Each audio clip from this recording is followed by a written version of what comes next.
Please join me in welcoming a man who needs no introduction.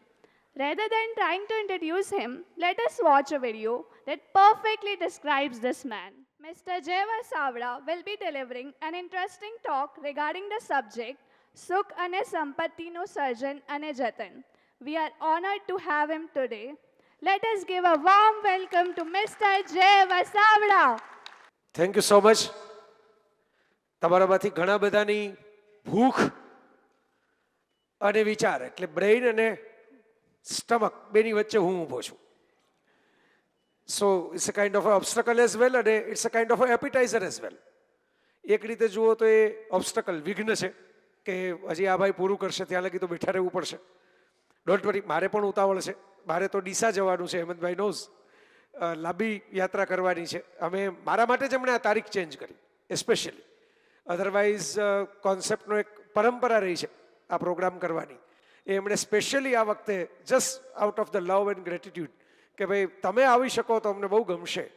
એટલે મેં પણ થોડું આવું એડજસ્ટ કર્યું કે ભાઈ ચાલો મારે થોડું ટ્રાવેલિંગ વધારે કરવું પડે તો હું કરીશ. પણ સ્વાભાવિકપણે કામની વસ્તુઓ તો આ બધી હતી. હું જે બોલું છું એ વાતો હશે, એમાં પ્રેઝન્ટેશન નહીં હોય. એટલે આપણે ડાર્ક સ્ક્રીનની સાથે વાત કરવાની છે. આમાં કોઈ પાવર પોઈન્ટ નહીં હોય, કશું જ ન હોય. પણ મને ગમે કોઈ કંપની, જેમ હમણાં સિદ્ધાર્થે વાત કરી કે ભાઈ મોટાભાગની કંપનીઓ તો 10 વર્ષમાં બાળમરણ થઈ જાય છે. એમાં કોઈ કંપની ઇન્વેસ્ટમેન્ટના ફિલ્ડની અંદરની કંપની, પૈસા સાથે ફાઇનાન્સ સાથે કામ કરનારી કંપની 30 વર્ષ પૂરા કરે, 3 ડિકેડ્સ પૂરા કરે. 30 વર્ષ તો એક ધારી કોઈ એક સરકારે માન પૂરા કરી શકે છે, ગવર્મેન્ટ પણ. ત્યારે આ વિશ્વાસ છે ને એ જ સૌથી મોટી વેલ્થ છે. Trust is wealth. કારણ કે આ બહુ મોટી વાત છે અને એના તમે બધા આર્કિટેક્ટ છો. એટલે મારે તમને બધાને પણ એના અભિનંદન આપવાના. મને બહાર 2-3 મિત્રો યંગસ્ટર્સ મળેલા, એ વાત કરતા હતા કે ભાઈ અમે તમારો વિડીયો બતાવ્યો તો કોઈએ કહ્યું કે ભાઈ આ આવવાના છે. એટલે મેં કીધું કે આ સુરતમાં ઘણા બધા લોકો એટલું બધું કમાય છે કે હું ત્યાં પૈસા કેમ ખર્ચવા એના વિશે વાત કરી શકું, પણ કેમ કમાવા એના વિશે વાત ન કરી શકું. રમેશભાઈ સાક્ષી છે. મેં એકવાર એમને કહ્યું હતું કે આપણે ચેમ્બરમાં એવો પ્રોગ્રામ રાખીએ પૈસા ખર્ચવાની કળા. કારણ કે પૈસા કમાવાની કળા તો સુરત પાસેથી આખા ગુજરાતે શીખવાની છે. ખર્ચવાની કળા હવે આપણે શીખવાડીએ. અને એ બહુ અઘરું નથી. તમારે કોઈ પણ પર્વત ચડવો હોય ને એમાં વાર લાગે, ઠેકડો મારવામાં વાર લાગતી જ નથી. Gravity will help you. તરત જ તમને નીચે પુલ કરી લેશે. એટલે ખર્ચવા બહુ અઘરા નથી હોતા, કમાવા અઘરા હોય છે. પણ આવી ગ્રોથ સ્ટોરીઝનો હું સાક્ષી રહ્યો છું. અમારા હાર્દિકભાઈ બેઠા છે, એમની પણ એવી જ ગ્રોથ સ્ટોરી છે. ઇનફેક્ટ હેમંતભાઈ મને મળ્યા જ હાર્દિકભાઈને કારણે. લાસ્ટ યર પણ એ વિચારતા હતા કે ભાઈ જય આવે જય આવે. હવે મેં કહ્યું એમ, આઈ એમ બિંગ એન ઓથર. મોટાભાગના લોકોને એવું થાય કે ભાઈ આ ભાઈ તો ફકીરીની વાત કરશે. ને હું પોતે હસતા હસતા એવું કહેતો હોઉં છું પૈસો હાથનો મેલ છે. એવું જે લોકો કહેતા હોય છે એ લોકો આપણને એમનો મેલ આપતા જ નથી, પણ આપણો મેલ લઈને પોતાના મેલ ચણી નાખતા હોય છે. એટલે આવી નકામી વાતોમાં કોઈ દિવસ વિશ્વાસ કરવો જ નહીં. અમારા લેખકોને જ આવી બહુ ટેવ હોય છે, આવા પ્રીચિંગ આપવાની, આવા ઉપદેશ આપવાની. કારણ કે એમને મળ્યો નથી હોતો. એમને પૈસા મળ્યા નથી હોતા ને એટલે એમને એમ લાગે છે કે પૈસા બહુ નકામી વસ્તુ છે. ના, money is what money does. As simple as that. પૈસા એ છે કે જે પૈસા કરી શકે છે. હમણાં વાત થઈ કે મમ્મી સાથે ટ્રીપ થઈ તો બહુ મજા આવી, એમને બહુ મજા આવી. દીકરાને પણ નેચરલી આ મેમરી કરવાની મજા આવે. જેમને આ મેમરી રહી ગઈ હશે કોઈ કારણથી, એમને હજી એના રિગ્રેટ્સ હશે કે ભાઈ મારા પેરેન્ટ્સને હું અહીં ફેરવી શકત, હું એને આ બતાવી શકત, અહીં લઈ જઈ શકત, એમના હાથમાં આ આપત. ફાઇન. પણ હવે એ ક્યારે થાય છે? નો લંચ ઇઝ ફ્રી. જલસા તો બધાને કરવા છે, જલસા મફત નથી થતા. આ જ પ્રોબ્લેમ છે આ પૃથ્વી ઉપર. દરેક જલસાની એક પ્રાઇસ ટેગ છે. બરાબર? તમારે કાર ફેરવવી હોય તો એની પણ પ્રાઇસ ટેગ છે, તમારે બાઇક ફેરવવું હોય તો એની પણ પ્રાઇસ ટેગ છે. ઇન્ટરેસ્ટિંગ વાત એ છે મનીની બાબતમાં, જે તમે એક પ્રેઝન્ટેશન હું જોતો હતો જોઈન થઈને, તો પહેલા જ સીનમાં એક કારનો ફોટો હતો જેમાં એક કારનો રિયર વ્યૂ મિરર દેખાતો હતો અને પછી રોડ દેખાતો હતો. તમે જ્યારે જ્યારે તમારી કારમાં બેસો કે કોઈની પણ કારમાં બેસો ત્યારે ઓબ્ઝર્વ કરજો, rear view mirror is important. એ ન હોય તો દંડ પણ થાય. શું કામ? કારણ કે રિયર વ્યૂ મિરરમાં જોઈને જ તમને ટ્રાફિકનો અમુક અંદાજ આવે, અધરવાઇઝ એક્સિડન્ટ થવાની શક્યતા વધી જાય. એટલે જેમ સીટ બેલ્ટનો દંડ છે એમ કારમાં મિરર ન હોય એના પણ પ્રોવિઝન છે કે ભાઈ એ ન ચાલે, હોવા જોઈએ. રિયર વ્યૂ મિરરની સાઇઝ કેવડી હોય? આટલી. વિન્ડશીલ્ડની સાઇઝ કેટલી હોય? આટલી. મીન્સ કુદરતનો એક કાનૂન છે કે ટાઈમમાં, કાળમાં રિવર્સ ગિયર હોતું નથી. You have to look forward only. જાગ્યા ત્યારથી સવાર, એવી એક આપણા જૂના જમાનાની કહેવત હતી. ફાઇનાન્સને આ જ લાગુ પડે છે.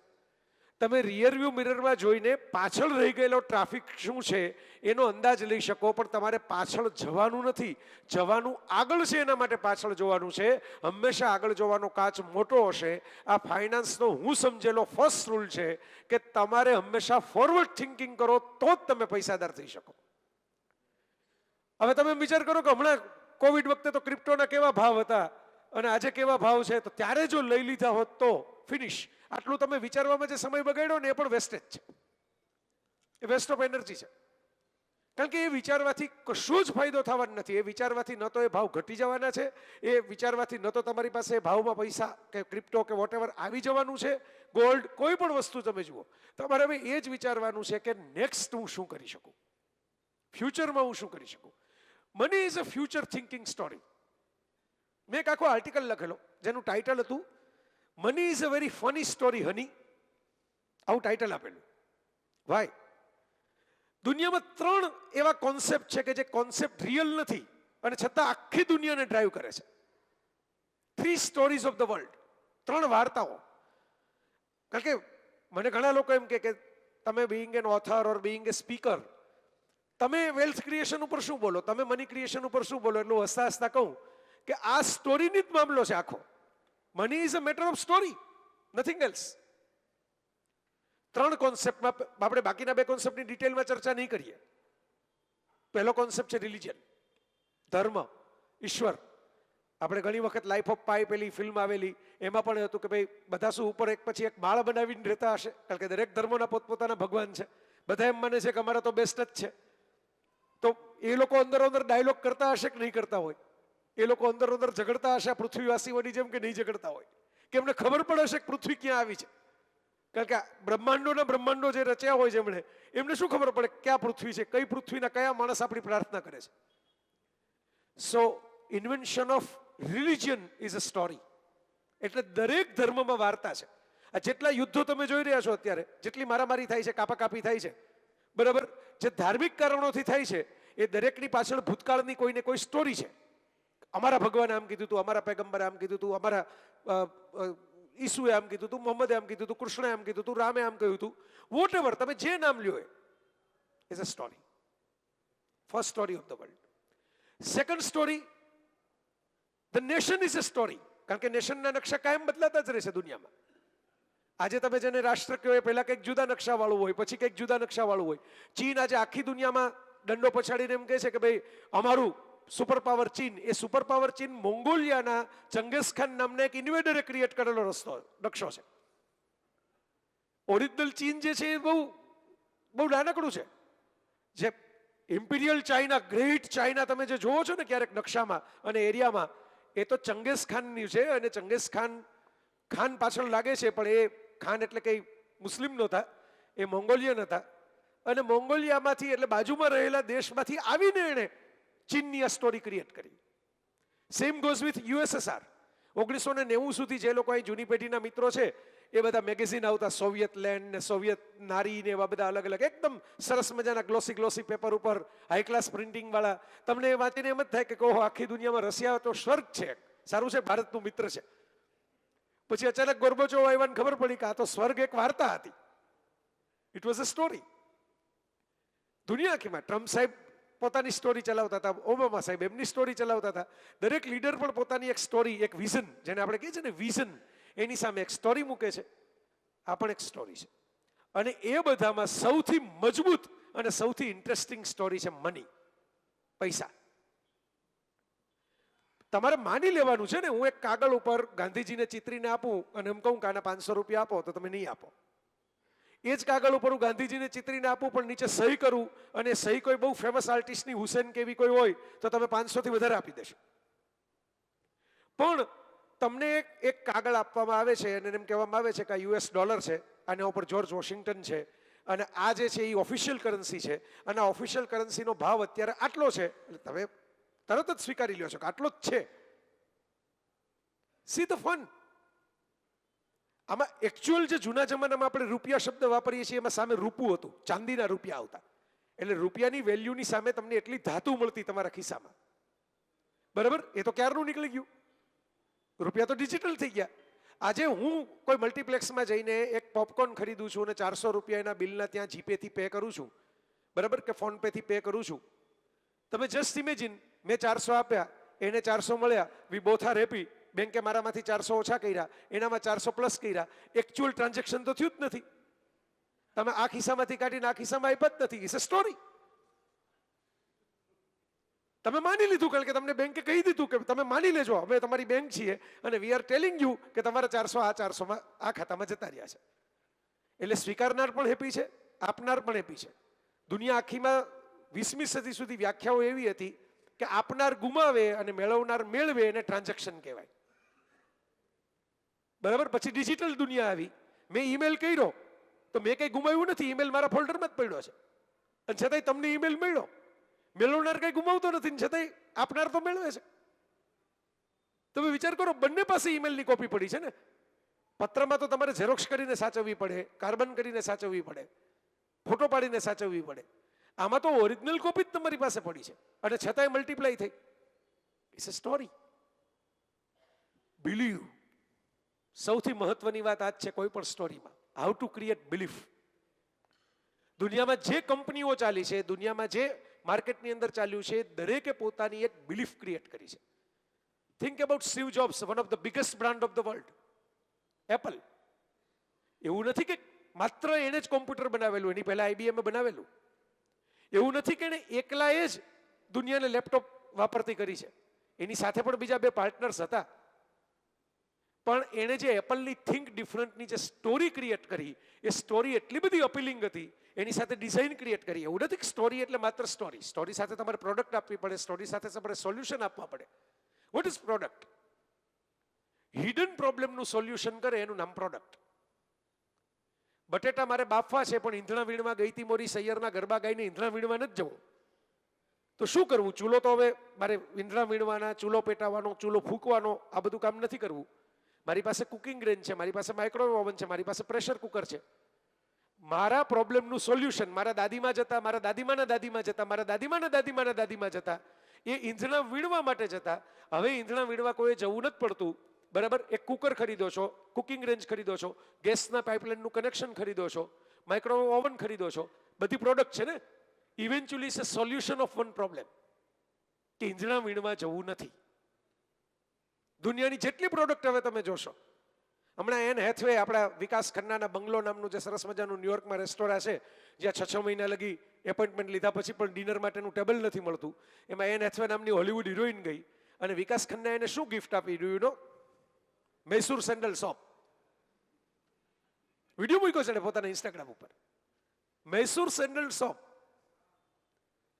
100 વર્ષ જૂનો સાબુ છે, બરાબર, ટ્રેડિશનલ સાબુ છે. એનું પેકિંગ હજી 100 વર્ષ જૂની સ્ટાઇલનું છે. પણ કારણ કે 100 વર્ષ જૂનો થયો એટલે એની એક લેગસી ક્રિએટ થઈ, એની એક રિચનેસ ક્રિએટ થઈ. હવે નેચરલી કોઈ હોલિવૂડ હિરોઈન તમારે ત્યાં આવે છે તો તમે એને ફૂડ તો આપો જ છો, પણ એ સિવાય બીજું શું આપો? બહુ તો તમે બહુ મોટું કોઈ મોંઘું પેઇન્ટિંગ આપો, કોઈ એવી ગિફ્ટ આપો. કારણ કે આ લેવલના વ્યક્તિને તમે બીજી કોઈ ગિફ્ટ, બજારમાંથી લીધેલી ગિફ્ટને રેપ કરીને તો આપી નથી શકવાના. Something unique, something special. સાબુ ઇમ્પોર્ટન્ટ નથી, સાબુની પાછળની કહાની ઇમ્પોર્ટન્ટ છે. કે કેટલા વર્ષ પહેલા એક મહારાજાએ નક્કી કરેલું કે ભાઈ આપણે આપણા દેશની અંદર સોપનું કારખાનું નાખીએ અને આપણી પાસે જે ચંદન છે એનો અર્ક લઈ અને એમાંથી સાબુ બનાવીએ. ત્યારે ફિનિશિંગ ટચવાળા સાબુ ભારતમાં એટલા બનતા નહોતા, ફોરેનથી આવતા હતા. એમાં એક ભારતીય સાબુએ પોતાની એક બ્રાન્ડ બનાવી, પોતાની એક કહાની ક્રિએટ કરી. આ કહાની જે લોકો સરસ ક્રિએટ કરી શકે છે ને, they are moving forward. Product તો હોય જ છે, હું પ્રોડક્ટનો ઇનકાર કરતો જ નથી. ડિઝની ફિલ્મો સારી બનાવે છે, ડિઝની થીમ પાર્ક સારા બનાવે છે, ડિઝની ચેનલો રન કરે છે, ડિઝની આટલા બધી સ્ટાફ રન કરે છે. પણ ઇવેન્ચ્યુઅલી મેક ચિલ્ડ્રન હેપી નામના એક મૂવમેન્ટ, એક સ્લોગન, આપણે બાળકોને ફોકસ કરીને એને ખુશ કરવા છે. આ એક વાત વોલ્ટ ડિઝનીએ નક્કી કરી, એમાંથી આવડું મોટું એમ્પાયર ક્રિએટ થયું ડિઝનીનું, the huge empire of Disney. એક તમારી પાસે એવી વાત હોવી જોઈએ, એક એવી મજબૂતાઈ હોવી જોઈએ જેમાંથી તમારું સામ્રાજ્ય ક્રિએટ થાય. આપણી મુશ્કેલી શું છે ભારતમાં? સૌથી પહેલા વિચાર એ કર્યો કે લક્ષ્મી છે ને એ ડ્રાઇવિંગ ફોર્સ છે, એ ભારત દેશ. આપણી સંસ્કૃતિએ 2 વસ્તુ કરી. તમે જુઓ, G O D God, generator Brahma, destroyer Shiva. Operator કોણ? હાર્દિકભાઈ, વિષ્ણુ. અવતાર કોના થાય? વિષ્ણુના. રામ કોના અવતાર? વિષ્ણુના. બુદ્ધથી માંડીને બુદ્ધને પણ આપણે વિષ્ણુના અવતાર ગણ્યા છે ભારતમાં. બરાબર? કૃષ્ણ અને વામન ને વરાહ ને આમ જુઓ તો થિયરી ઓફ ઇવોલ્યુશન છે. સૌથી પહેલા અવતારથી શરૂ કરો, થિયરી ઓફ ઇવોલ્યુશન. કારણ કે પહેલા જીવન પાણીથી શરૂ થયું એવું સાયન્સ કહે છે. પાણીમાં અમીબા કોષથી લાઈફ ફોર્સની શરૂઆત થઈ. પૃથ્વી પાણીમાં હતી, વરાહ અવતાર, બરાબર, પછી ડ્વાર્ફ આવ્યા, બરાબર, મત્સ્ય આવ્યા પાણીમાં, ડ્વાર્ફ આવ્યા, વામન, ગ્રેજ્યુઅલી ફૂલ ફ્લેજ ક્રિએટ થયું, પૂર્ણ પુરુષોત્તમ સુધી વાત પહોંચી ગઈ. પણ એ બધામાં આપણે ન જઈએ માઇથોલોજીકલ કોન્સેપ્ટ્સમાં. પણ મારે વાત તો એ કહેવી છે કે સૌથી પહેલા આપણે નક્કી કર્યું કે જો દુનિયા જેને ચલાવવી છે ને એ વિષ્ણુની સાથે લક્ષ્મીને બેસાડવા જોઈએ. જો દુનિયામાં જીવવું હોય તો લક્ષ્મી જોશે. ભારતમાં અધ્યાત્મના નામે એક આખો કોન્સેપ્ટ ક્રિએટ કરવામાં આવ્યો કે ધનવાન હોય વિલન હોય. આપણા પિક્ચરોમાં પણ એવા મોટા શેઠ હોય ને એને ખલનાયક બતાવવામાં આવે. મોટી હવેલીમાં રહેતા હોય ને નીચે કોલો ગેરેજનો મિકેનિક હોય, મિથુન ચક્રવર્તી ટાઈપનું જો કેરેક્ટર હોય, એ આમ ચેકનો ઘા કરી દે કોરા ચેકનો કે નહીં મુझे ये नहीं चाहिए, मुझे इश्क चाहिए ये नहीं चाहिए. હવે થોડા રિયાલિસ્ટિક પિક્ચર બનવા માંડ્યા કે પછી એ બધા પરણી ગયા પછી એનું શું થાય છે? બરાબર કે ચાલો તમે પરણી તો ગયા ચેકનો ઘા કરીને, પછી કેવી રીતે નિભાવી શકો છો? પછી નિભાવી શકો છો કે નહીં? આફ્ટર ધેટ પેલી સરસ મજાની ફૂલ ગુલાબી લવ સ્ટોરી તો ક્રિએટ થઈ ગઈ.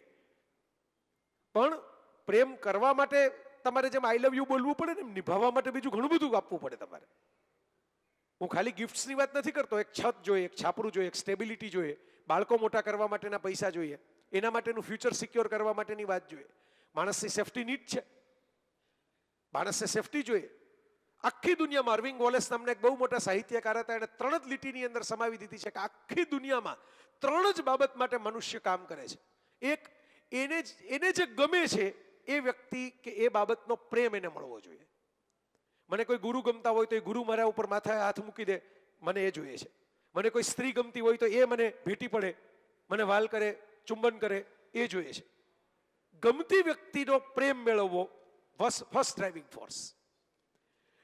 બેસ્ટ હેલ્થ મેળવવી, હું માંદો ન પડું, મને બીમારી ન થાય, બીમારી થાય તો મિનિમમ થાય, ઓછામાં ઓછા હોસ્પિટલાઇઝેશન થાય, મારી ફિટનેસ એવી ને એવી રહે, વર્ષો સુધી જુવાની જ રહે.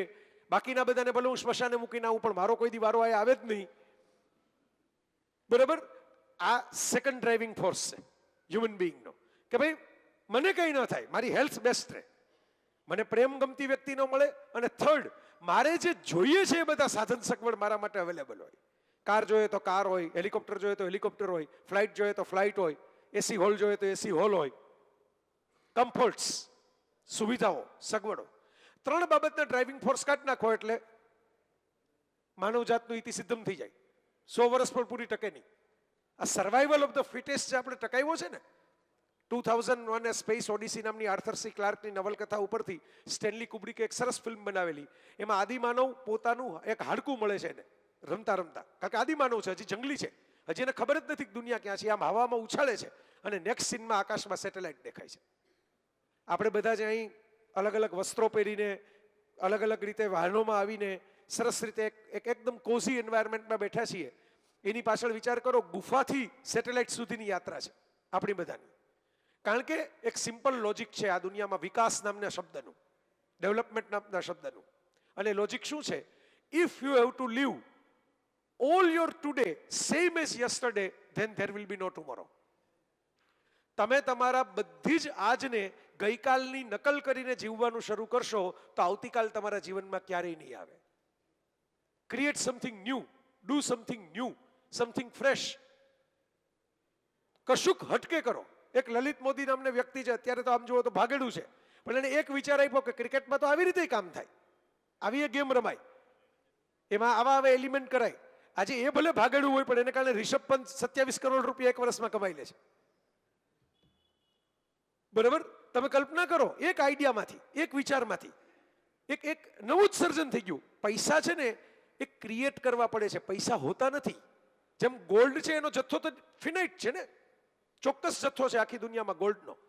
તમે ગોલ્ડ ક્રિએટ નથી કરી શકતા. હવે હીરા ક્રિએટ કરવાનું શરૂ થયું સુરતમાં, તો એક આખી જુદી સ્ટોરી છે લેબ ગ્રોન ડાયમંડની. બરાબર? પણ તોય તમારે સર્ટિફાઈ કરવું પડે છે કે આ લેબ ગ્રોન ડાયમંડ છે, આ નેચર મેડ ડાયમંડ નથી, નેચરલ ક્રિએટેડ ડાયમંડ નથી. ઘણા લોકો એસ્પેશિયલી, અને લોકોને સોલ્યુશન લઈ આવતા આવડવા જોઈએ. વર્ષો પહેલા સ્વિટ્ઝરલેન્ડમાં ઓમેગા વોચના હેડક્વાર્ટરની અંદર એક મીટિંગ થઈ, કારણ કે સ્વિસ વોચ કંપનીઓ બહુ ફેમસ, એની બ્રાન્ડ પણ બધી ફેમસ. બધી કંપનીઓના ડિરેક્ટર ભેગા થયા. બિકોઝ ઓફ મોબાઈલ લોકોએ રિસ્ટવોચ ખરીદવાનું ઓછું કરી નાખ્યું, એવા રિપોર્ટ હતા ટેબલ ઉપર. અને ઓમેગાના હેડક્વાર્ટરમાં બાકીના લોકોને પણ બોલાવવામાં આવ્યા કે ભાઈ આ તો આપણી આખી લાઈનનો ખતરો છે. આમાં ઓમેગા ટકી જાય કે રોલેક્સ ટકી જાય એ મુદ્દો નથી. મુદ્દો એ છે કે રિસ્ટવોચનું માર્કેટ જ પૂરું થઈ જશે આમને આમ ચાલ્યું તો. What we have to do. અને એક યંગ પર્સન જે મિટિંગમાં હાજર હતો, which was not a part of a meeting તો સીઈઓઝ અને ડિરેક્ટર્સની હતી બોર્ડરૂમની અંદર. પેલા ભાઈનું કામ, જેમ અત્યારે પણ અમારા બધા યંગસ્ટર્સ મિત્રો બહાર ઊભા છે સારથીમાં બધાને વેલકમ કરવા માટે, ગ્રીટ કરવા માટે, એ કામ એની અવર જવરનું હતું. પણ એણે આ બધી ચર્ચા સાંભળીને એણે જસ્ટ રેઝ હેન્ડ કરીને કહ્યું કે ભાઈ હું એક સજેશન આપું. તો કે હા આપો. તો કે don't consider wristwatch as a timepiece. આ ટાઈમ પીસ છે એવું તમે માનો છો તો મોબાઈલની સામે હારી જશે. કારણ કે લોકો મોબાઈલમાં ટાઈમ જોશે, મોબાઈલમાં એલાર્મ મૂકી દેશે. ડિજિટલ વોચે હવે તો આવી ગઈ, ત્યારે તો નહોતી આવી આ મીટિંગ વખતે, પણ હવે તો ડિજિટલ વોચે આવી ગઈ છે, મોબાઈલ સાથે ડાયરેક્ટ કનેક્ટેડ હોય. Consider wristwatch as a jewellery. એનું આખું માર્કેટ જ્વેલરી કોન્સેપ્ટમાં કરી નાખો. તમે એક શર્ટ પહેરો છો એની સાથે મેચ થાય એવી વોચ, તમે જે સાડી પહેરો છો એની સાથે મેચ થાય એવી વોચ. એનું ટ્રેન્ડ જુદો, એનું માર્કેટ જુદું. એના બેલ્ટને તમે માર્કેટ કરો, એના ડાયલને તમે માર્કેટ કરો. કોઈ ડાયલ છે એ આ છીપલાનું બનેલું હોય, કોઈ ડાયલ હીરાનું બનેલું હોય, કોઈ ડાયલ ક્રિસ્ટલનું બનેલું હોય, એના અલગ અલગ કલર, એના અલગ અલગ શેપ, એની એક્સક્લુસિવિટી ક્રિએટ કરો. આજે રિસ્ટવોચ તમે જાણો જ છો, હમણાં અનંત અંબાણીએ જે આપી રિસ્ટવોચ ગિફ્ટમાં 2.5 કરોડની એક હતી, અને એને પોતે જે હમણાં પહેરી છે લાસ્ટ, ખોપડીવાળી સ્કલવાળી જે એને પહેરી છે, એનો ભાવ તમે ચેક કરજો ગૂગલમાં જઈને. શું કામ ભાવ આટલો બધો હાઈ છે? એ રિસ્ટવોચનો ભાવ આટલો બધો હાઈ શું કામ છે? કારણ કે આખી દુનિયામાં 3 જ બની છે. એક્સક્લુસિવિટી. ગ્રોથ સ્ટોરી તમારે ડેવલપ કરવી હોય તો પહેલા એક્સક્લુસિવિટી ડેવલપ કરવી પડે. Run of the mill and routine તમે જે કરો એ બધા જ કરતા હોય, ત્યાં ડેવલપમેન્ટ ન થાય. ત્યાં સસ્ટેનેબિલિટી આવે. હું એમ નથી કહેતો કે સસ્ટેનેબિલિટી ના આવે. સુરતની અંદર સેવ ખમણી વેચાતી હોય, લોચો વેચાતો હોય, 200 દુકાન હોય ને તમે 201મી કરો તો પેલી 200ની જેમ તમારે ત્યાં પણ થોડું થોડું ક્રાઉડ આવે, જો લોકેશન સારું હોય તો, અને ક્વોલિટી સારી હોય તો એટલીસ્ટ. નહીંતર તો લોકો સુરતીઓ તો બહુ તૈયાર છે આ બાબતમાં. ન ચાલે એટલે ન જ ચાલે, ચોકડી જ મારી દે સીધી. તો સસ્ટેનેબિલિટી તમારી આવે.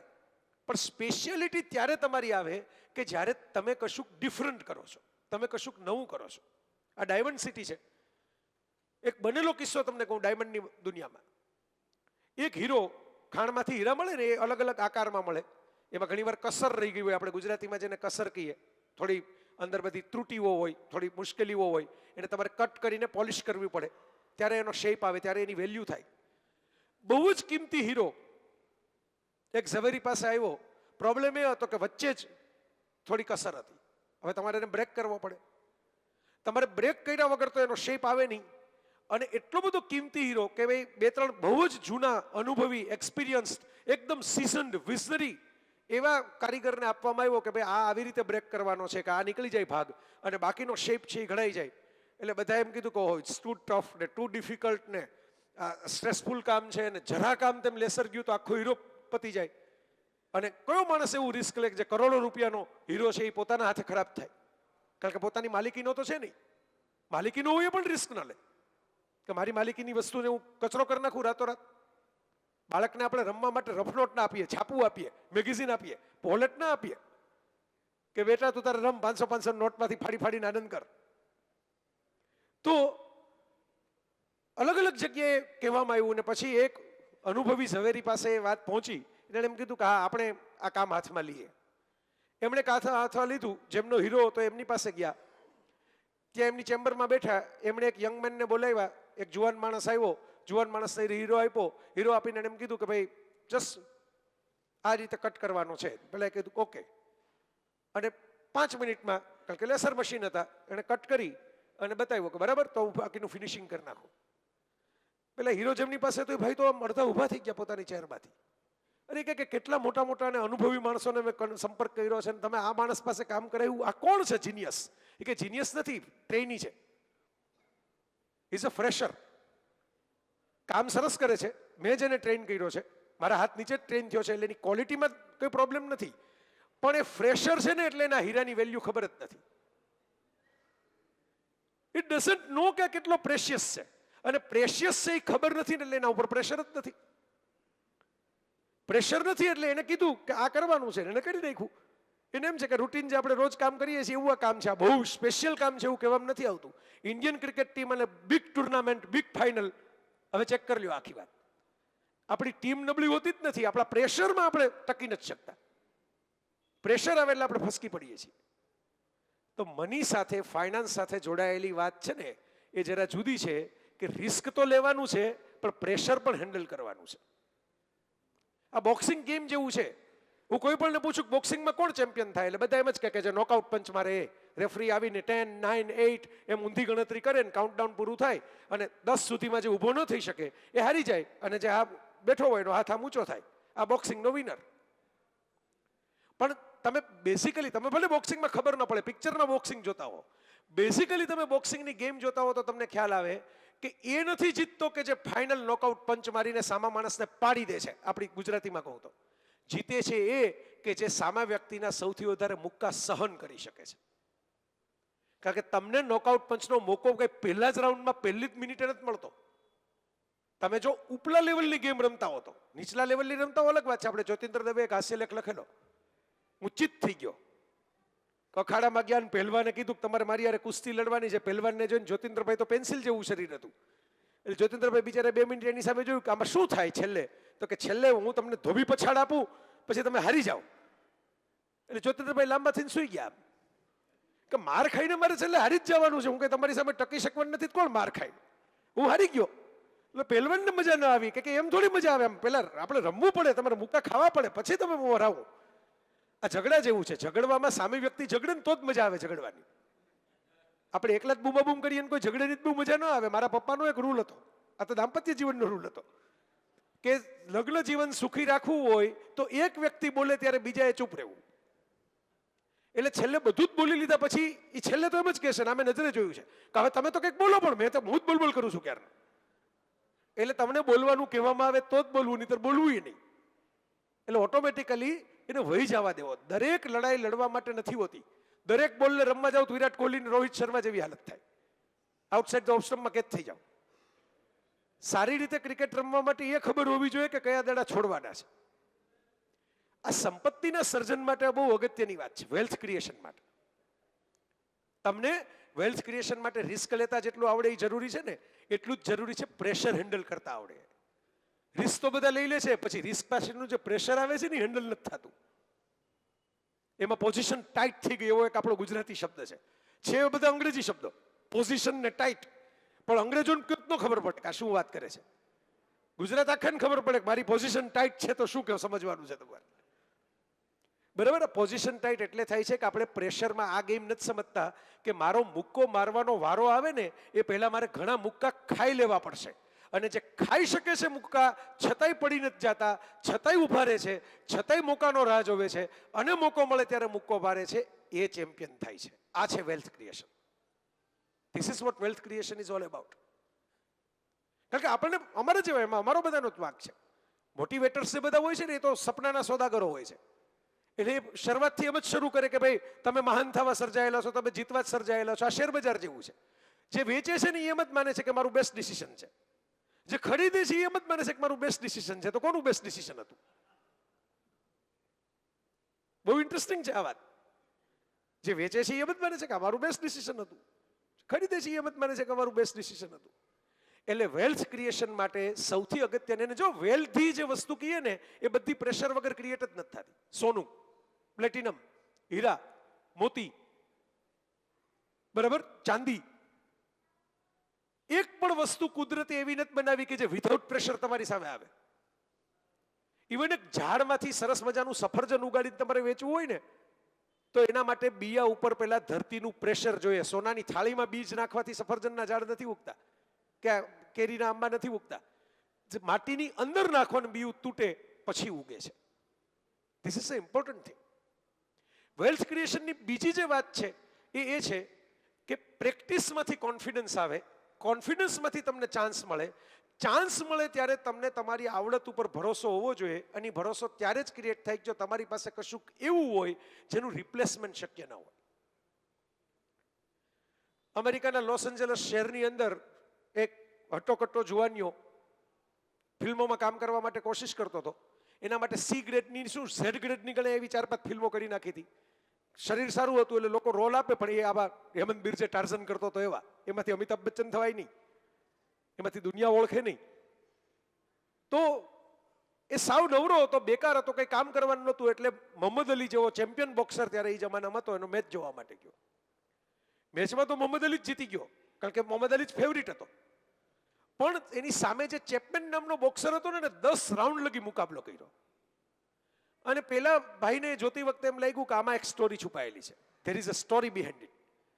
આ વાર્તા છે, આ વાર્તા કોઈ પડદા ઉપર નથી એવું આવી વાર્તા કે ચેમ્પિયન તો તમે હોટ ફેવરિટ જ ગણો છો, પણ એક અંડરડોગ છે જે ચેમ્પિયનની સામે ટકી જાય છે 10 રાઉન્ડ સુધી. મોહમ્મદ અલીને ઘરે જઈને તો એમ થયું હશે કે ભાઈ આ તો ઠીક છે, આપણે આટલો અનુભવ હતો ને આટલી તાકાત હતી એટલે આજે ખેંચી લીધું, પણ 10 રાઉન્ડ લગી જો મારી સામે એક અજાણ્યો માણસ ટકી ગયો તો એની પાસે મારા જેટલા રિસોર્સિસ, મારા જેટલી તાલીમ, કોચ એ બધું હોત તો કદાચ મને પાડીએ દેતા છે. અને એમાંથી એણે રોકી નામની વાર્તા લખી. એ યુવકનું નામ સિલ્વેસ્ટર સ્ટેલોન. રોકીની વાર્તા લખીને એને પ્રોડ્યુસર પાસે જઈને કીધું કે હીરો હું, ડિરેક્ટર હું, પિક્ચર મારે જ બનાવવું છે, પૈસા તમારે નાખવાના. એટલે બધાએ કીધું કે ભાઈ તમે કઈ એવડા મોટા હીરો નથી, બીજા કોઈ હીરો ના આપીએ. એટલે એણે કીધું કે જો મારી પાસે જે શરીર છે ને, આ વાર્તા એવા હીરોની વાર્તા છે કે જે બોક્સર લાગવો જોઈએ કપડા ઉતાર્યા પછી. હોલિવૂડમાં એવા શરીર બધા પાસે નથી. આ શરીર મેં બનાવ્યું છે 10 વર્ષની મહેનતથી, એના માટે આ વાર્તા લખી છે, શરીરને બતાવવા માટે. એટલે મારા સિવાય કોઈ આ કરી નહીં શકે, ને કરી શકે એવું તમને લાગતું હોય તો મારે વેચવી નથી. અને ઇવેન્ચ્યુઅલી એણે પોતાના ભાવે એની વાઈફને ઘરે આવીને એમ કીધું હતું. અને સી કોન્ફિડન્સ આ છે. કોન્ફિડન્સ એ નથી કે તમે ગમે ત્યાં ધસી જાઓ ને એમ કહો હું આમ કરી નાખું તેમ કરી નાખું. એની વાઈફને એમ કીધું હતું કે આઈ એમ શ્યોર કે આ પિક્ચર ચાલવાનું છે, આમાં જે સ્ટોરી છે એ લોકોને ગમવાની છે, આના કેરેક્ટર લોકોને ગમવાના છે, આમાં હું હોઈશ એ લોકોને ગમવાનું છે, મારું વિઝન લોકોને ગમવાનું છે. પણ જો આ કોઈ માને લઈને ખરીદીને બનાવશે નહીં તો હું બગીચાની અંદર આ સ્ક્રિપ્ટના કાગળિયા દાટી દઈશ, પણ વેચીશ નહીં. ડાર્ક નાઇટ નામનું એક મૂવી આવેલું, તમે કદાચ જોયું હશે, બેટમેનની સિરીઝમાં, ક્રિસ્ટોફર નોલાન ટ્રાયોલોજી. એમાં કૂવાની અંદર બધા નાખી દેવામાં આવે છે. બેટમેન બ્રુસ વેઇન નામનો જે હીરો છે એ પણ કૂવામાં છે, અને બહાર નીકળવા માટે એક દોરડું લટકતું હોય છે. દોરડું પકડીને બધા કૂવાની બહાર ઠેકડો મારવાની કોશિશ કરે છે, કોઈ બહાર નથી જઈ શકતું. વિલને કૂવો જેવો બનાવ્યો છે કે બધા, અને પેલા અમારા જેવા મોટિવેટર્સ જે આવે ને, હોપ હોપ હોપ એવી બધા વાત કરે છે. બેટમેન એક જ એમાંથી કૂદકો મારીને બહાર નીકળે છે દોરડાની મદદ લીધા વગર. એમ કહે છે કે બાકીના બધાને ખબર છે કે એક દોરડું છે, એ દોરડું છે એમ માનીને ઠેકડો મારે છે ને, એટલે 5 ઇંચ ઓછો થાય છે. હું દોરડાની મદદ લીધા વગર જમ્પ કરીશ, ડુ ઓર ડાય. કાં હું ઠેકડો મારીને બહાર નીકળીશ અને કાં પડીને ખતમ થઈ જઈશ, પણ મારે સપોર્ટ સિસ્ટમ જોતી નથી. આ લેવલે તમારો કોન્ફિડન્સ ક્યારે ડેવલપ થાય? તમે એમ કહેશો કે ભાઈ તમે બેટમેન હો ત્યારે નહીં, તમે અગાઉ કૂવામાંથી ઠેકડા મારવાની પ્રેક્ટિસ કરી હોય ત્યારે. કારણ કે પહેલા ઠેકડા એ તો એ બેટમેન નાનો હોય ને ત્યારે પડ્યો જ હોય, પણ 50 ઠેકડાની પ્રેક્ટિસ એની પાસે હોય ને ત્યારે એમ કહી શકે કાંઈ વાંધો નહીં, તમે ચકાવી જાઓ. મેં હેમંતભાઈને કીધેલું, પૂછો કે તમે મને માઇક આપશો, હું બોલવાનું શરૂ કરી દઈશ, તમે ડોન્ટ વરી, ક્યારે આવું ક્યારે નહીં, ક્યાં બેઠો હું કેમ નહીં, પાછળ બેઠો હું તો ભલે, બહાર આટા મારતો હું તો ભલે. મને આનો કોન્ફિડન્સ છે. એ અમારે ગોપાલ ભેગો છે, એને ડ્રાઇવિંગનો કોન્ફિડન્સ છે. એના કોન્ફિડન્સ ઉપર હું સામે માણસને ટાઈમ દેતો હું આટલા વાગે પહોંચી જઈશ. આ સિમ્પલ લોજિક છે કોન્ફિડન્સની સ્ટોરી. પણ આ બધી જ વસ્તુ ભેગી થઈને ત્યારે જે ઊભું થાય એ છે વેલ્થ. વેલ્થ એટલે પૈસા નહીં, વેલ્થ એટલે ઇજ્જત. હું સલીમ ખાન સાહેબ, સલમાન ખાનના પિતા, એને પગે લાગવા માટે ગયો હતો મારા જન્મદિવસે. જન્મદિવસે હજી વાર હતી, પણ મેં કીધું કે મારો 50મો જન્મદિવસ આવે છે એટલે તમારા સ્પેશિયલ બ્લેસિંગ આપો. તો મને કહે હમારે પુરખે જો હमें देते थे वो आपको मैं दे रहा हूं. देखो बरखुदार, ऊपर वाला आपको इज्जत दे और सेहत दे, पैसे हम खुद कमा लेंगे. બે વસ્તુ એવી છે કે જે તમે કમાઈ નથી શકતા. એક સેહત, તબિયત.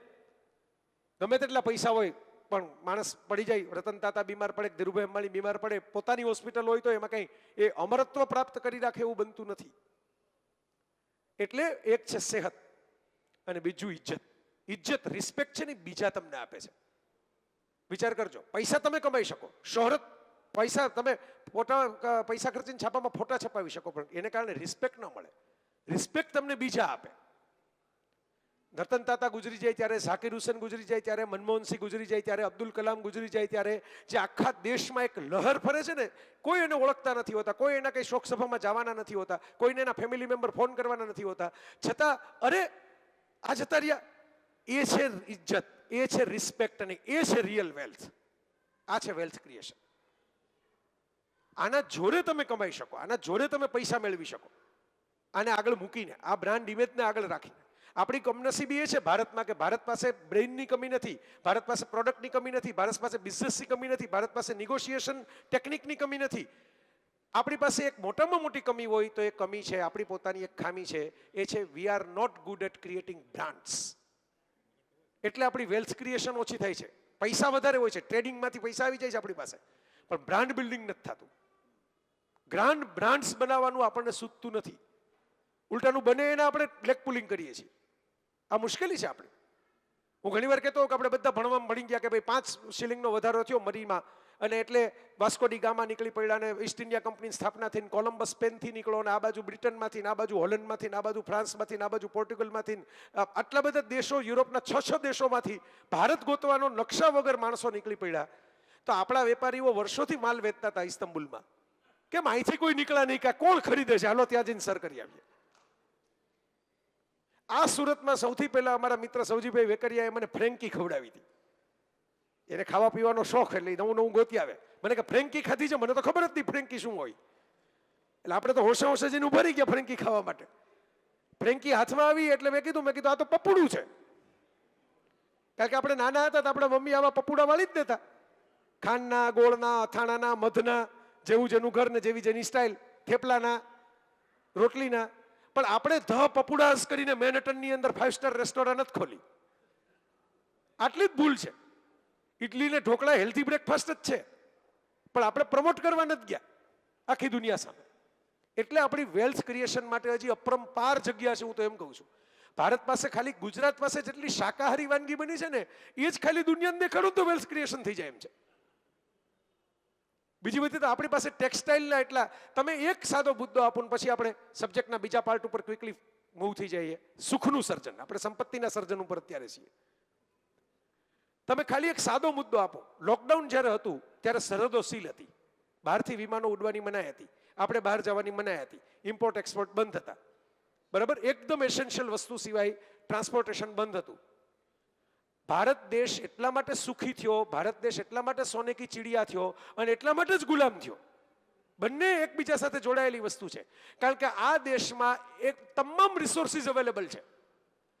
આ દેશની સરહદ તમે કાલે ને કાલે કિલ્લો બનાવીને સીલ કરી દો ને, ચીનની દિવાલ જેવી દિવાલ બનાવી દો ને આખા દેશને ફરતી, તો આ દેશમાં એક પણ ઇકોનોમિકલ પ્રોબ્લેમ થાય નહીં.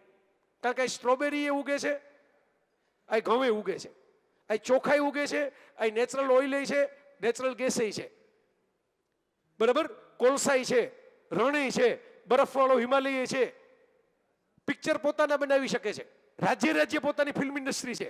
હવે તો તેલુગુ હિન્દી જેવડી થઈ ગઈ, બરાબર. એ જ જોવા વાળા છે. તમારે બહારના પૈસા આવે, કઈ પુષ્પા 2 ને હિટ કરવા માટે કઈ જાપાનથી પૈસા આવે એની જરૂર નથી, ભારતમાંથી જ પૈસા આવીને એને હિટ કરી દે છે, બરાબર. ગેમ્સ છે, એવરીથિંગ ઇઝ હિયર. આ જ કારણથી આપણે આળસુ થયા વેલ્થ ક્રિએશનની બાબતમાં, કે આપણે ક્યાં કઈ જરૂર છે દુનિયામાં જવાની. તમે તમારા બેસ્ટ રિસોર્સિસનો ઉપયોગ કરો ને પછી બીજે જઈને એના રિસોર્સિસ પણ લેવા પડે, તો તમારી માર્કેટ વોલ્યુમ વધે. અને એ માર્કેટ વોલ્યુમ વધારવું એ સંપત્તિનું સર્જન. એટલે લક્ષ્મી જ ખાલી નથી. આપણે ગણેશ, કોઈ પણ શુભ કામમાં ગણેશથી શરૂ કરીએ, એના 2 પત્ની છે, રિદ્ધિ અને સિદ્ધિ. રિદ્ધિ એટલે પૈસા, અને સિદ્ધિ એટલે ક્રિએટિવિટી. અને અહીં આપણી ગિયર ચેન્જ થાય છે. કારણ કે માણસ 2 પ્રકારે નકામા અને નિષ્ફળ જાય. એક નિષ્ફળતાનું સૂત્ર છે, માણસ ફેલ ક્યારે જાય? એક વખત ફેલ જાય એનું બહુ સિમ્પલ લોજિક છે કે એને પૈસા કમાતા આવડે જ નહીં તો ફેલ જાય. અને બીજો ફેલ ક્યારે જાય? પૈસા કમાવામાં અટકતા આવડે નહીં તો ફેલ જાય. મારે એક સાદી વ્યાખ્યા છે, સાદી વ્યાખ્યા. આપણે હેપીનેસની વાત કરીએ, આપણે સુખની વાત કરીએ, આપણે સંપત્તિની વાત કરીએ. રિયલ વેલ્થ કોને કહેવાય? તમને ગમે ન ગમે તમે મને પાછી આપી દેજો, ફરજિયાત છે જ નહીં કંઈ રાખવું, ફ્રી ઓફ ચાર્જ છે. કોન્સેપ્ટે આના માટે મહેનત કરી છે, સાંભળવાનું તો ફ્રી છે, બરાબર. પણ સાદી સીધી વ્યાખ્યા છે. તમારી બધી જ વેલ્થ તમારી પાસેથી લઈ લેવામાં આવે પછી જે તમારું સમાજ વચ્ચે બચે એ તમારી વેલ્થ. તમારું મકાન, તમારી ગાડી, તમારી નોકરી, તમારા બિઝનેસ બધું જ ખસેડી લેવામાં આવે, બધું જ લઈ લેવામાં આવે ને પછી કંઈક બચે છે એ તમારી વેલ્થ. ગાંધીજી પાસે એ બચ્યું એ ગાંધીજીની વેલ્થ. રતન તાતા પાસે એ બચ્યું એમની વેલ્થ. અબ્દુલ કલામ પાસે તો હતું જ નહીં, એમની વેલ્થ. આ રિયલ વેલ્થ છે. વોરન બફેટ પણ પ્રીચ કરે છે આ છે. ફિલેન્થ્રોપી પ્રીચ કરવામાં આવે છે એનું કારણ આ છે. અને સમજવા જેવો કોન્સેપ્ટ છે. તમે વિચાર કરો, ઇલોન મસ્ક પાસે દુનિયામાં સૌથી વધારે પૈસા છે, 400 ટ્રિલિયન બિલિયન તો થઈ ગયા અત્યારે, હમણાં 500 થઈ જશે આમને આમ ભાવ ચાલ્યા તો, બરાબર. એ એક એવો માણસ છે, જમીન પર ચાલતી કારની એ પેટન્ટ એની પાસે છે, આકાશમાં ઉડતા રોકેટની એ પેટન્ટ એની પાસે છે. અને એમ છતાં ઇલોન મસ્ક છે જેની પાસે સૌથી વધારે પૈસા છે આખી દુનિયામાં. આપણી પાસે પૈસા આવેલા આપણે પહેલું કામ એ કરીએ કે આપણે સરસ ઘર હોવું જોઈએ, બરાબર. અને ઇલોન મસ્કે શું છે, 7 ઘર એને વેચી નાખ્યા પોતાના. એને મંગળમાં જઈને રહેવું છે. વિચાર કરો, આપણે પૈસા મળે તો આપણે ભારત ઉપર, પૃથ્વી ઉપર ઘર બનાવવું છે, અને ઇલોન મસ્ક પાસે દુનિયામાં કોઈ પણ ખૂણે ઘર બનાવવાના પૈસા છે તો એને મંગળ ઉપર ઘર બનાવવું છે. આ મંગળ ઉપર જવાનું જે સપનું છે ને એ એની ડિઝાયર છે, એ ડ્રાઇવિંગ ફોર્સ છે. 400 બિલિયન જે આવે છે ને એ બાય પ્રોડક્ટ છે. સચિન તેંડુલકરને પોતાની હાઇટ કરતા, પોતાના કદ કરતા વજનદાર વિવિયન રિચાર્ડ્સની સાઇઝનું બેટ વાપરી અને ઇમરાન ખાનની બોલિંગમાં સિક્સર મારવી એ એનો ડ્રાઇવિંગ ફોર્સ છે. પછી એને જે મોડેલિંગના કોન્ટ્રાક્ટ મળે ને એ બાય પ્રોડક્ટ છે. અમિતાભ બચ્ચનને આટલી બધી ઇન્જરી પ્રોન શરીર હોવા છતાં, આટલું બધું અંદરથી તમામ પ્રકારની બીમારીઓ હોવા છતાં, 3 વખત તો કોવિડને કારણે હોસ્પિટલાઇઝ છેલ્લા 2 વર્ષમાં થયો હોવા છતાં, કલ્કી ફિલ્મની અંદર પોતાના એક્શન સીન માટે ટટ્ટાર ઊભા રહેવાનું મન થાય છે ને એ એનો ડ્રાઇવિંગ ફોર્સ છે. પછી જે કોણ બનેગા કરોડપતિમાં આવે છે ને એ બાય પ્રોડક્ટ છે. કારણ કે એ ફોર્સને કારણે એને પૈસા મળતા થયા છે. આ સુખનું સર્જન છે. તમારું ઇનર કોલિંગ તમે જો શોધી લ્યો ને મિત્રો, તો સુખ ત્યાંથી આવશે. પૈસા બાય પ્રોડક્ટ તરીકે આવશે. બધાએ પોતાના ઇનર કોલિંગ શોધી લીધા છે. આ મોરારી બાપુ અત્યારે જ કથા શરૂ થઈ ભરૂચ પાસે કબીરવડમાં. 80 વર્ષે 9 દિવસની કથા 4 કલાક એક જ પોઝિશનમાં કરે છે. એમણે તો પૈસા લેતા નથી, પૈસા જોતા નથી. જે પૈસા ભેગા થાય કથામાં તો કોઈને કોઈ કોઝ માટે આપી દે છે પબ્લિકલી. રામકથા કરવી છે અને આપણે રામકથાના માધ્યમથી દુનિયા સુધી પહોંચવું છે, એમનું ઇનર કોલિંગ છે. એટલે 80 વર્ષે આ મહેનત કરે છે. દરેકને ધીરુભાઈ અંબાણી તો હસતા હસતા સાવ જુદી રીતે કહેતા કે તમે ઘરની બહાર નીકળો તો તમને ભસતા કૂતરા મળે. તમારે એક ખિસ્સામાં બિસ્કિટ રાખવાની, એક હાથમાં લાકડી રાખવી. કેટલાક બિસ્કિટ આપો તો શાંત થઈ જાય, કેટલાક લાકડી બતાવો તો શાંત થઈ જાય. પણ તમારે યાદ એ રાખવાનું છે કે તમે ઘરની બહાર એટલે નથી નીકળ્યા કે કૂતરાઓની સાથે મીટિંગ છે. એટલે નીકળ્યા છો કે તમારે કોઈક મંઝિલે પહોંચવાનું છે ને એમાં કૂતરાઓ ઓબ્સ્ટકલ છે એને તમારે હેન્ડલ કરવાના છે.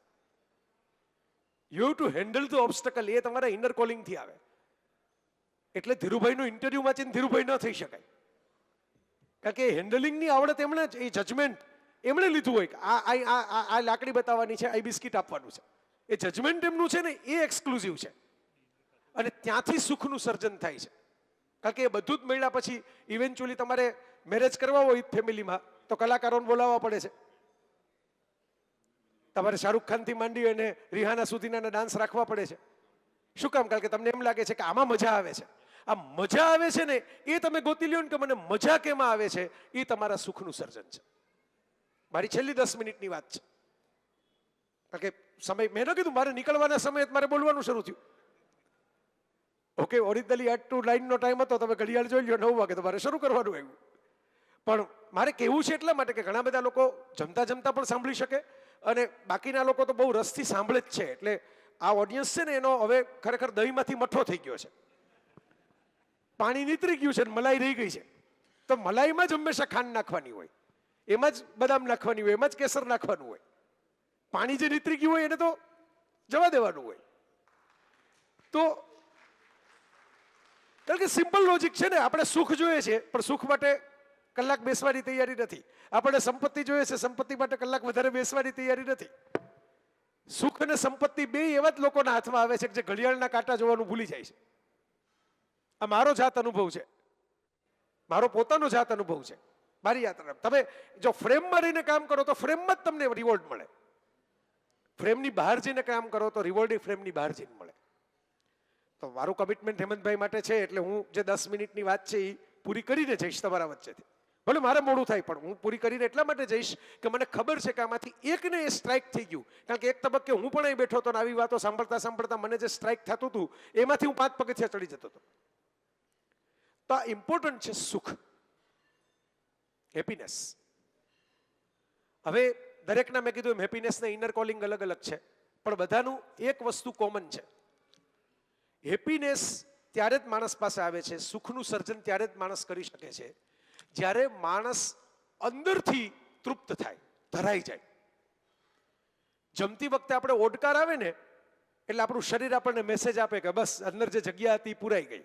પણ આપણે એમાંથી હજી પેટ્રોલ પંપમાં આપણે ઓલું ક્લિક થાય પછી આપણે થોડુંક પેટ્રોલ વધારે નખાવી જ દઈએ, એમ પેટમાં પણ નાખીએ. હું હસતા હસતા કહું કે જમતા જમતા પણ આ વાત સાંભળવા જેવી છે અને વિચારવા જેવી છે કે તમે પેટમાં આ બધું જે નાખો છો, શરીરે બધું સાચવે છે?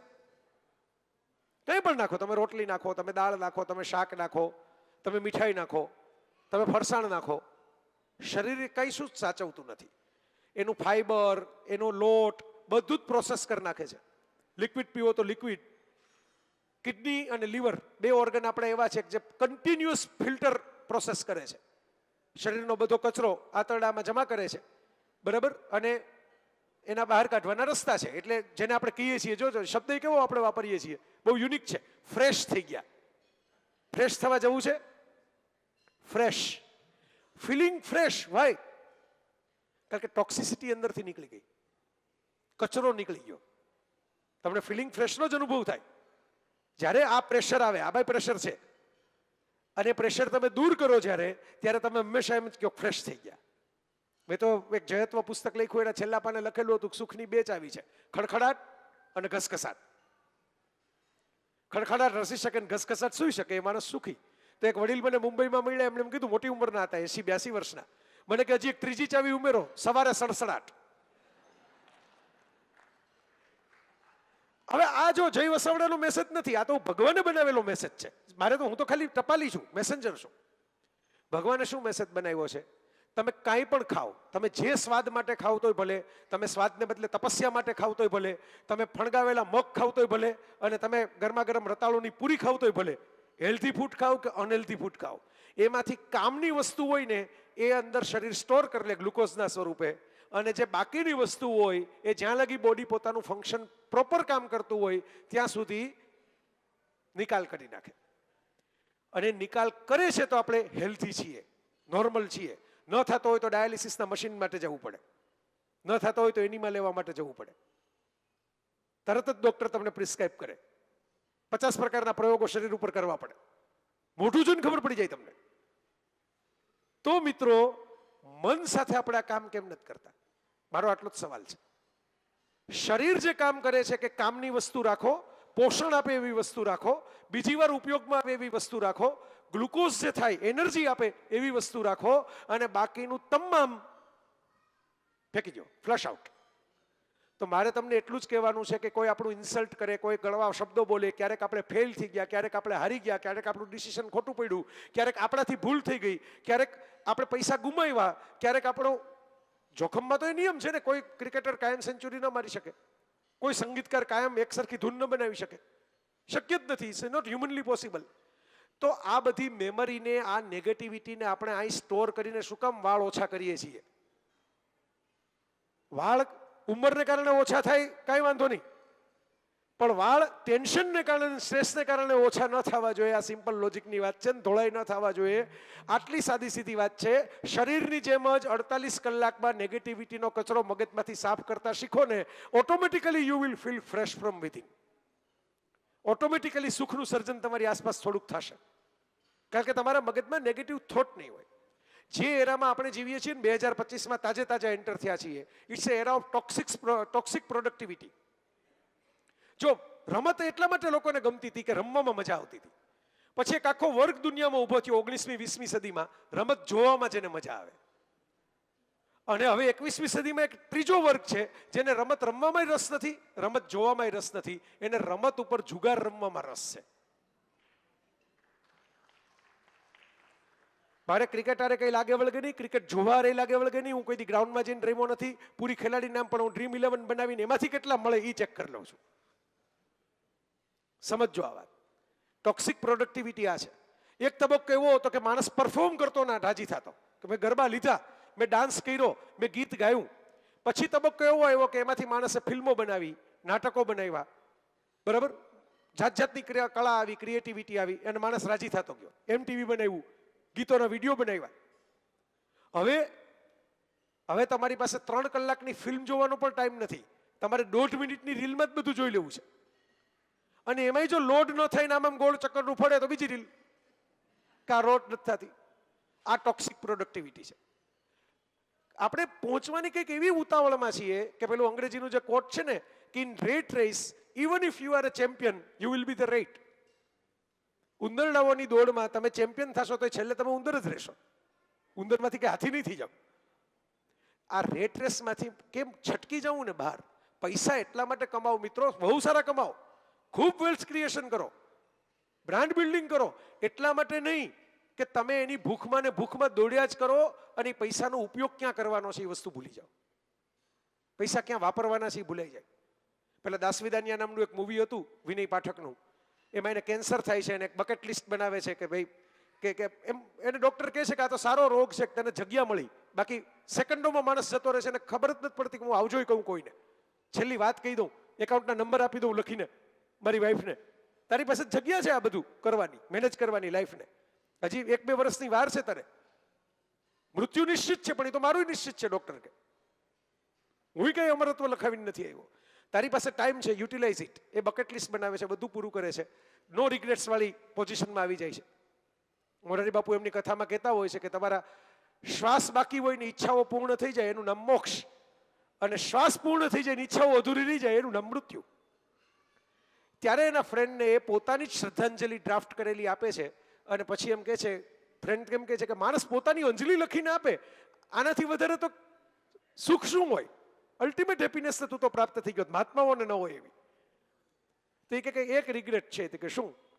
એ કે લોનમાં ઓવરટાઈમ કરીને હપ્તા ભરવા પડે એમ હતા, છતાંય પૈસા એક્સ્ટ્રા આપીને મેં આ ફ્લેટ લીધો કારણ કે આમાં રિવર વ્યૂ હતો.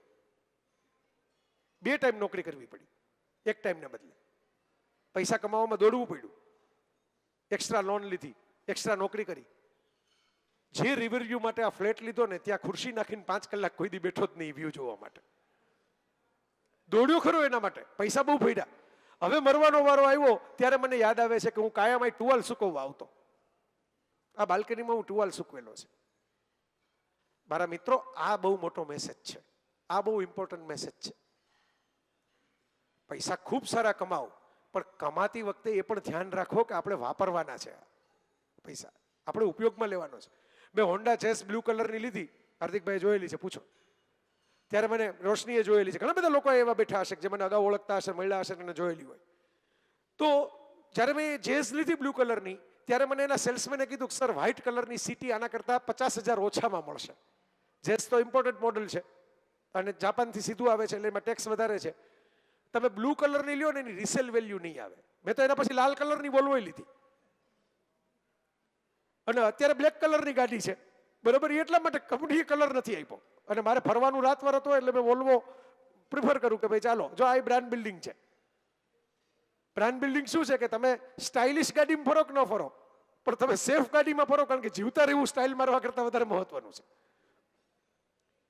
તો એટલે મેં વોલ્વો લીધી કે જે હજી લગી તો કમસે કમ 0 ડેથ કાર ગણાય છે ટિલ ડેટ. એનીવે, લાલ કલરની બ્લુ કલરની ગાડીઓ લેતી વખતે મને એમ કહેવામાં આવ્યું કે આની રિસેલ વેલ્યુ ઓછી આવે. મારો પરમેનન્ટ જવાબ એ હતો, લઈને બેઠો છું એટલે હું તમને વાર્તા નથી કહેતો, વાસ્તવિકતા કહું છું. મારો પરમેનન્ટ જવાબ એ હતો કે મારા પછી, એ 5 વર્ષ પછી, એ 1.5-2 લાખ ફરી ગયેલી ગાડી જે વાપરવાના હોય એની ચોઈસનો વિચાર કરીને મારા પૈસા શું કામ એવી રીતે ખર્ચું?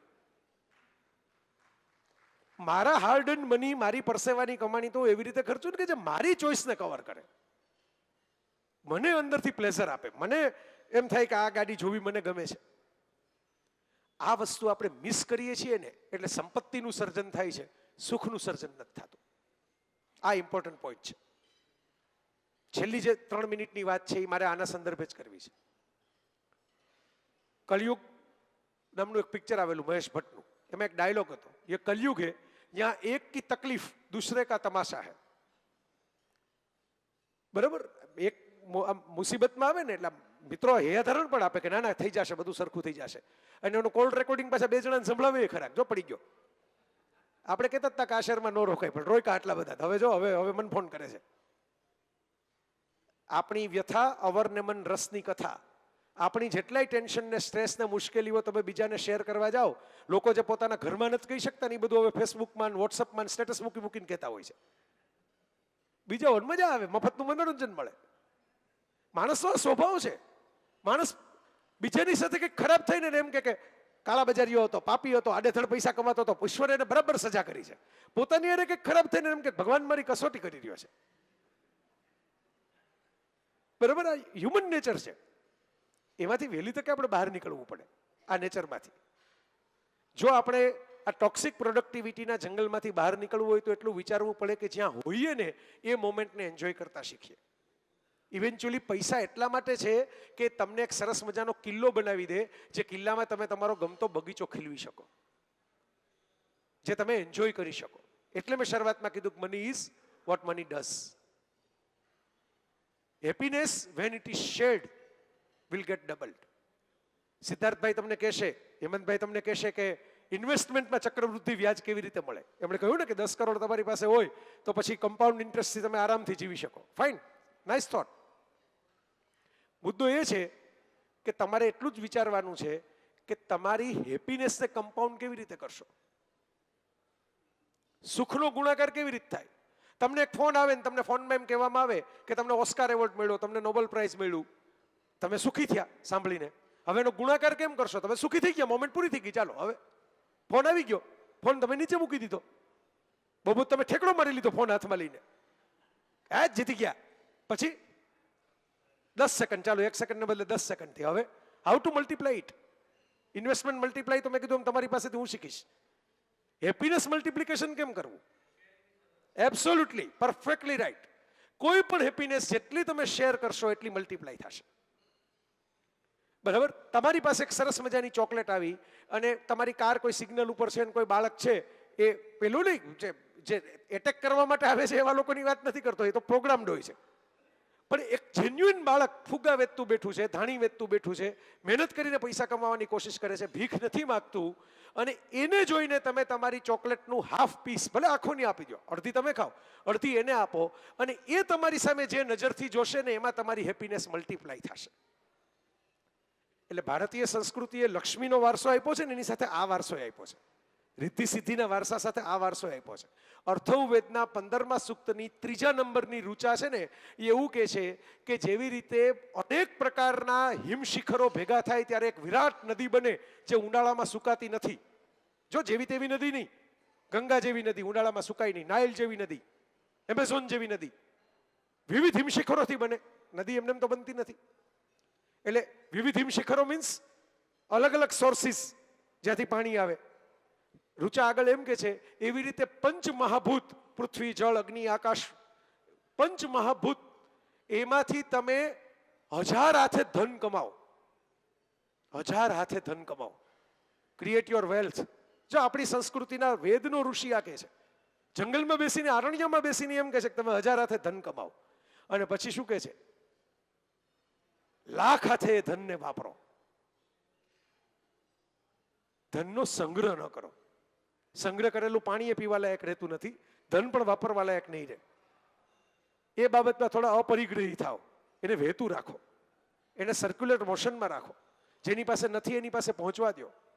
ખાલી ફોટો તમે શેર, આ ઇવેન્ટમાં હું એક ફોટો લઉં ધારો કે, અને ફોટો લઈને હું શેર કરું, એ શેર કરું, 5 જણા પૂછે ક્યારે સુરત આવ્યા હતા, શું કરતા હતા, શું કયા ટોપિક ઉપર લેક્ચર આપ્યું, હું નીચે જવાબ લખું, એ સાંભળે, હેમંતભાઈને ટેગ કરું, કોન્સેપ્ટના 2-5 મિત્રો એની અંદર કોમેન્ટ કરે, એ પણ બીજા જણાને ટેગ કરે.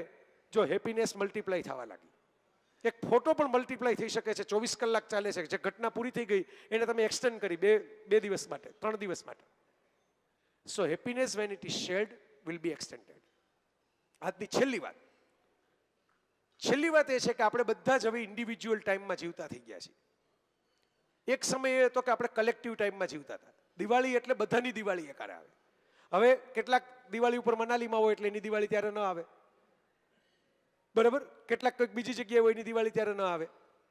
આ બહુ સિમ્પલ લોજિક છે. આપણે બધા ઇન્ડિવિજ્યુઅલ ટાઈમમાં જીવીએ છીએ. સાદું ઉદાહરણ આપું કે હું એક એવોર્ડ ફંક્શન જોઈ નથી શક્યો, પણ એમાં કોને એવોર્ડ મળ્યો એ મેં વાંચી લીધું, પછી મેં યુટ્યુબમાંથી ડાઉનલોડ કરી લીધું. હું ફ્રી હોઉં ત્યારે એક અઠવાડિયા પછી હું જોવા બેસું છું. મારા માટે એ ઘટના ત્યારે બને છે, હું એ ટાઈમમાં ત્યારે પહોંચ્યો. ડિજિટલ મીડિયાએ આપણને ઇન્ડિવિજ્યુઅલ ટાઈમ કોન્સેપ્ટ આપી દીધો છે. પહેલાં આપણે સિરિયલ એક રામાયણનો એપિસોડ જોવો હોય તો આખી શેરી ભેગી થઈ જતી, કારણ કે બીજી વાર આવતો જ નહીં. એ ટાઈમે જોયો તો જોયો, નહીંતર કોકને પૂછી લેવાનું કે આ વખતે શું આવ્યું હતું. હવે બધા જ એપિસોડ રીરન થાય છે, 50 જગ્યાએ દેખાય છે, એ યુટ્યુબ ઉપર અવેલેબલ હોય છે, એના વિડીયો એની ચેનલ ઉપર OTT ઉપર જઈને તમે જોઈ શકો છો. એટલે આપણે આપણી ફુરસદે રામાયણના 3 એપિસોડ નવરા પડીએ ત્યારે જોઈ લઈએ છીએ. ઇન્ડિવિજ્યુઅલ ટાઈમ જેટલો વધશે એટલો કલેક્ટિવ ટાઈમ ઘટશે, અને કલેક્ટિવ ટાઈમ ઘટશે એટલું શેરિંગ ઘટશે, અને શેરિંગ ઘટશે એટલી હેપીનેસ ઘટશે.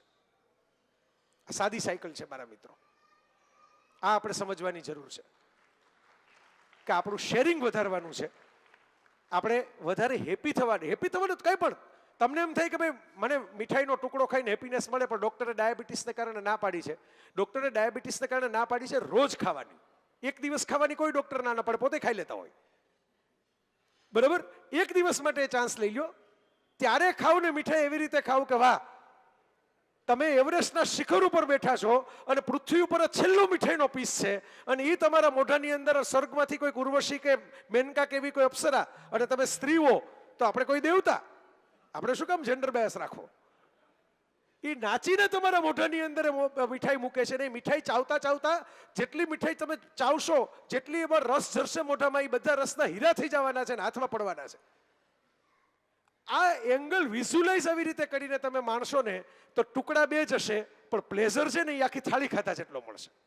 આ પ્લેઝર મેક્સિમાઇઝેશનની રમત છે આખી દુનિયામાં. Happiness, how to maximise my pleasure. અને પ્લેઝર ત્યારે જ છે કે જ્યારે એનો એન્ડ થતો હોય. જેમ કે આ લેક્ચર, જે વસ્તુ નેવર એન્ડિંગ છે ને એ પ્લેઝર નથી. વેકેશન નેવર એન્ડિંગ હતું કોરોનામાં, વિદ્યાર્થીઓ કંટાળી ગયા. આમ એમ કહેતા હોય કે રજા આપો, પછી એમ કહેતા હતા કોલેજે જવા દો, સ્કૂલે જવા દો, ખોલો, શરૂ કરો. વાલીઓ આંદોલન કરવાના મૂડમાં હતા. એનીથિંગ વિચ ઇઝ પ્રોલોંગ્ડ, બરાબર, will be taken four granted. એટલે સગાઈ પહેલાનો ચાર્મ અને લગ્ન પછીનું જીવન, એમાં જે ફરક હોય છે ને આ જ હોય છે. દૂરથી પાડેલા ફોટામાં ચહેરા ક્લિયર આવે, જેમ જેમ કેમેરા નજીક લઈ આવો ને એમ ચહેરા બ્લર થઈ જાય. આ બ્લર નથી થવા દેવાની જિંદગીને. એટલે we have to create some new adventure, some new dream. એક સપનું પૂરું થાય, બીજા સપનામાં ઇન્વેસ્ટ કરો તમારી જાતને. આ છે હેપીનેસ. કે મેં એક સપનું ફૂલફિલ કર્યું, હવે હું બીજા સપના કરું, અને એ સપના ધીરે ધીરે તમારા ફાયદાને બદલે દુનિયાના ફાયદાના થઈ જાય, એ અલ્ટિમેટ હેપીનેસ. અને આ બધી તમને બધાને મળે. I really congratulate concept for creating this trust, wealth and happiness for 30 years consecutively. મને બહુ મજા આવી. તમને થોડી સજા થઈ ગઈ, નો, પણ મને મજા આવી. અને આ બાબતમાં આ ધ્યાન રાખવું, આપણને મજા આવે અને બીજાને બહુ મોટું નુકસાન ન કરે ત્યાં લગી મજાઓ કરી લેવામાં વાંધો નથી, બરાબર. આ ધ્યાન રાખવું. મને મજા આવી. સરસ માણસો, બધા મિત્રો બહુ પ્રેમથી સાંભળે છે, બરાબર. ખરેખર તો તમારી પાસેથી મેં કીધું મારે સાંભળવાનું છે કે વેલ્થ કેમ બનાવવી. હાર્દિકભાઈને પૂછું, હું ઘણી વાર કહેતો હોઉં છું કે મારું કામ તમને પૈસા આપી દેવાનું, પછી તમે ડબલ કરીને મને પાછા આપો, મને વાંધો નથી. પણ all side and done, I really enjoyed. 2 જ લીટીની અંદર આ વાતનું કન્ક્લુઝન કરી દઉં. 2 જ લીટીની સરસ મજાની પંક્તિ છે, અને એવી સરસ મજાની પંક્તિ છે કે પાઉં દલદલ મેં હી સહી જમાએ રખ. કાદવમાં પગ હોય ને ત્યારે ધીમે ધીમે મૂકવા પડે. આ ધંધામાં, બિઝનેસમાં, ફાઇનાન્સમાં ધ્યાન રાખવા જેવી વસ્તુ છે. જ્યારે ખબર પડે કે વરસાદ વધારે પડતો પડી ગયો છે અને બધું લપસણું થઈ ગયું છે, ત્યારે ઘરે ન બેઠા રહેવાય, કારણ કે તો કોઈ ઘરમાં મળવાય ન આવે, ખાતા ખોરાકી વગર ન થઈ જાય. બહાર નીકળવાનું, પણ પગ સાવચેતીથી ધીમે ધીમે પડી ન જવાય એમ બેબી સ્ટેપ આમાં મૂકવાના. આઈસ ઉપર, સ્નો ઉપર, કાદવ ઉપર ચાલવાની આ ટેકનિક છે, બેબી સ્ટેપ. તો પાँव दलदल में ही सही जमाए रखे, मुसीबतों में हौसला टिकाए रखे. कौन कहता है पानी को छलनी में भरा नहीं जा सकता? કાણાવાળી ચાણીમાં પાણી ભરી ના પાય? આવી ચેલેન્જ મને હેમંતભાઈ આપે કે તમે બહુ મોટું કામ કરો છો ને, તો કહો ચાલામાં બહુ મોટિવેટર છો ને, મોટિવેશન કરી નાખો છો, ચાણીમાં પાણી ભરી નાખો. નહીં, કાણાવાળી ચાણીમાં પાણી નથી ભરી શકાતું મિત્રો, પણ બરફ જમને તક ધૈર્ય ટીકાએ રખે. એનો પણ આઈડિયા છે, એનું પણ સોલ્યુશન છે. There is always a solution if you look forward beyond the box, if you have sum passion and sum patience together. Passion Josh, patience ધૈર્ય ટુગેધર. પેશનની વ્યાખ્યા સાવ સિમ્પલ છે, મુમકિન સે થોડા આગે જાના, બિયોન્ડ પોસિબલ ઇઝ પેશન. મને પૂછતા હતા આપણા ધનંજયભાઈ અહીં બેઠા હતા, શરીર કેમ ઘટાડ્યું? મેં કીધું મુમકિન સે થોડા આગે જાના, પોસિબલ હતું એટલું હું કરતો હતો, પોસિબલ થી થોડુંક વધારે કર્યું તો શરીરે જવાબ આપ્યો. સિમ્પલ. તો બિયોન્ડ પોસિબલ ઇઝ પેશન, પણ એના માટે થોડુંક પેશન્સ જોશે. એક સવારે ઉપવાસ કરો એ ભેગા શરીરમાં કિલો ન ઓછા થઈ જાય. એક દિવસ જીમમાં જાવ એને કારણે ટાઈગર શ્રોફ ન થઈ જાવ. પેશન એન્ડ પેશન્સ બંને પાંખ જે લોકો ફેલાવી શકશે એમની ઉડાન આસમાની હશે. Thank you.